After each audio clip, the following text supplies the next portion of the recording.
Hoxha, right? Well, Enver Hoxha was the leader of Albania. And what's interesting is that, I mean, Albania had its own following in international communism.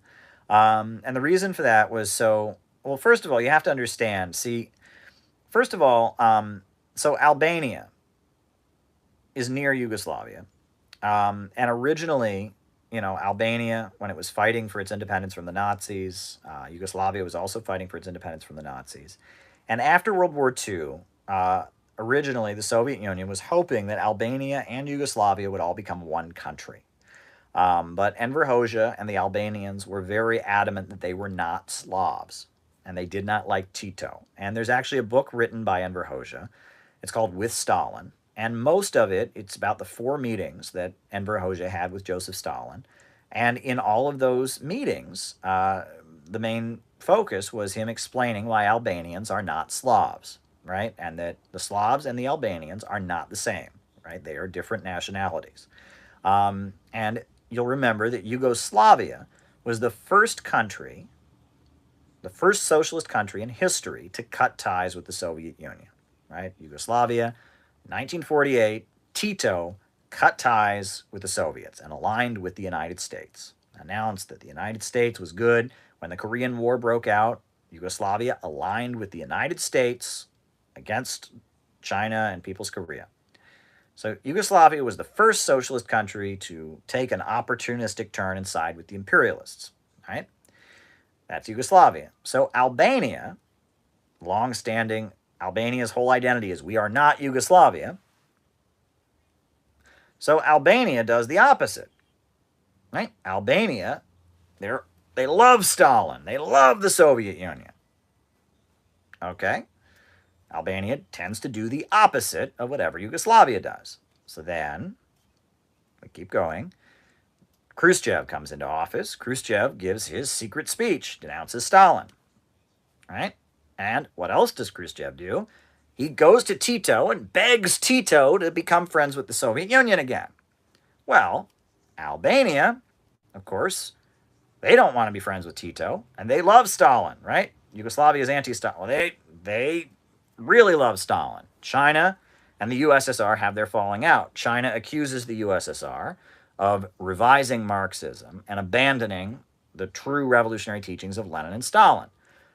Albania is the only country in the world to 100% side with China, right? North Korea is neutral. Cuba is neutral, but Albania, 100%, it's with China. Albania is the only country in the world that was 100% with China in the Sino-Soviet split. It was a big deal. Albania, very small country, but they were aligned with China. And you'll remember that Khrushchev tried, he cut off diplomatic relations with them. He tried to overthrow them. And that Khrushchev was particularly nasty to Albania. So Albania and China were aligned. And the other thing you have to remember about Albania is that Albania, it's a small country, a small nationality, only a few million, but it's always been heavily divided between Christians and Muslims. Half the country are Christian, half the country are Muslims. And there's been a long-standing violence between them. So in the 60s, China had the Cultural Revolution, where they're trying to get rid of all the old system, the old ideology, the old teachings, right?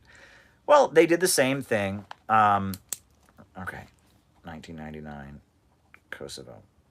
They did the same thing in Albania. And actually, Albania went as far as declaring itself to be the only atheist state in the world. Now, a lot of people say all the communist countries are atheist states. Technically, they're not.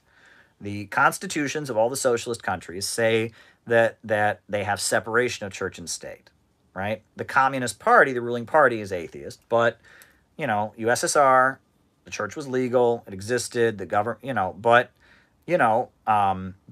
Albania became the only country in the world to actually declare that they had the religion of atheism, and I think that's fascinating. Then you have to remember, so starting in the in 1969, really, the first major thing was in Angola. where, China was aligning with the CIA against the MPLA. But then later, with Pinochet and, Nixon visits China and all of that. So Albania cuts ties with China. In 1978, Albania and China officially had their falling out. And Enver Hoxha wrote a book called Imperialism and Revolution, in which he denounced Mao Zedong thought as a counter-revolutionary ideology. And if you read his criticism of Mao Zedong thought, it's actually very interesting, right? If you read it, he argues that the military and the youth were the primary leadership in China, not in factory workers, that communism's about factory workers. He makes some interesting criticisms. But regardless, 1978, after the Deng Xiaoping reforms, Albania officially cuts ties with China. Albania has no allies anywhere in the world. Right? They're not friends with China. They're not friends with any of the other socialist countries. Albania maintained it was the only communist country or socialist country in the entire world. All the others were revisionists. And those years, from like 1978 until 1993, were very, very, very hard for Albania economically because of the fact no one would trade with them. They maintained it was because they were so revolutionary and so pure communist. But you have to remember, though, that, it's a very poor country and no one would trade with them. So the 1980s in Albania was pretty awful.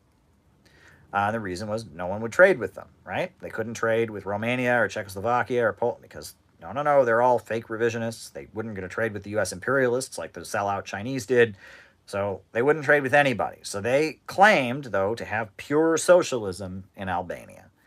The other thing is, though, that Albania, they did try to be very, very egalitarian. From what I understand, during the 1980s in Albania, there were only 3 pay scales, right? You could get wage number 1, wage number 2, or wage number 3. That was it, right? So it was very egalitarian. They did things like they shared cars. What do they call them? Zip cars or something like that, like shared cars. That comes from Albania. They were consistently anti-imperialist. I'll give them that. And the writings of Enver Hoxha are worth reading. I recommend reading the writings of Enver Hoxha. But ultimately, Albania,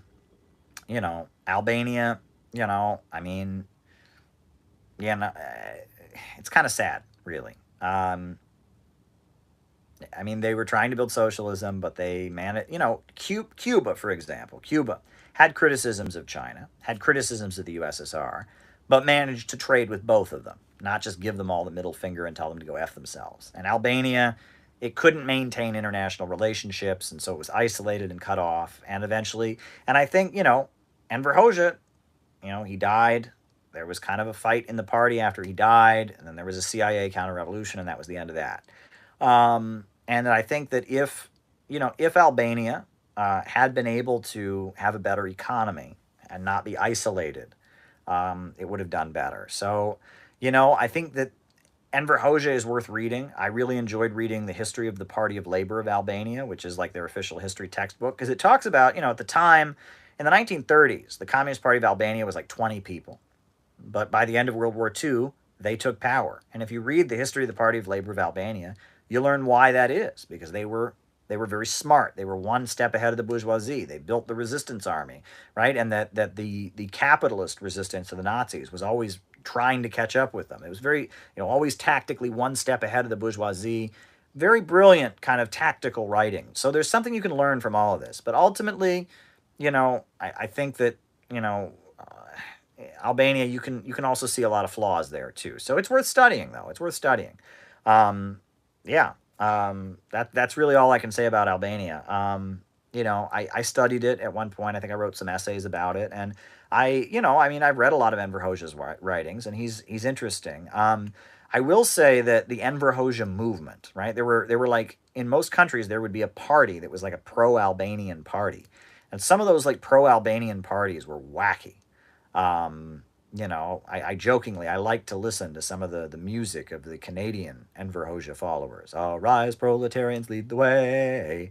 War is raging every day. We have no fear of the enemy with our communist party. I mean, they have like crazy music.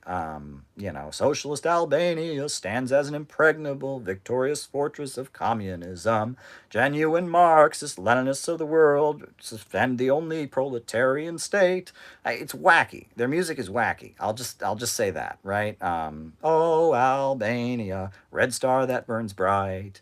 The world's illuminated by your light. Socialism is mankind's destiny, and we will fight till final victory.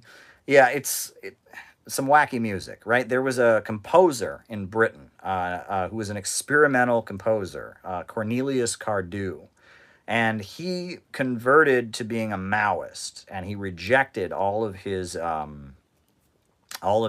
experimental music, Stockhausen experimental music. And, he wrote this manifesto called Stockhausen Serves Imperialism.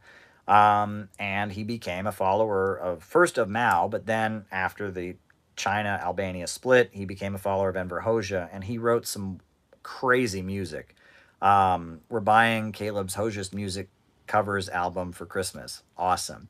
But yeah, I mean, it's wild. So, I love Cornelius Cardew's music in kind of an ironic way, and I've learned a lot by studying Hoxhaism, but ultimately, yeah, I mean, it's a little bit, I would say it was kind of ultra left, and the Hoxhaist movement kind of became ultra left, and, it's a little bit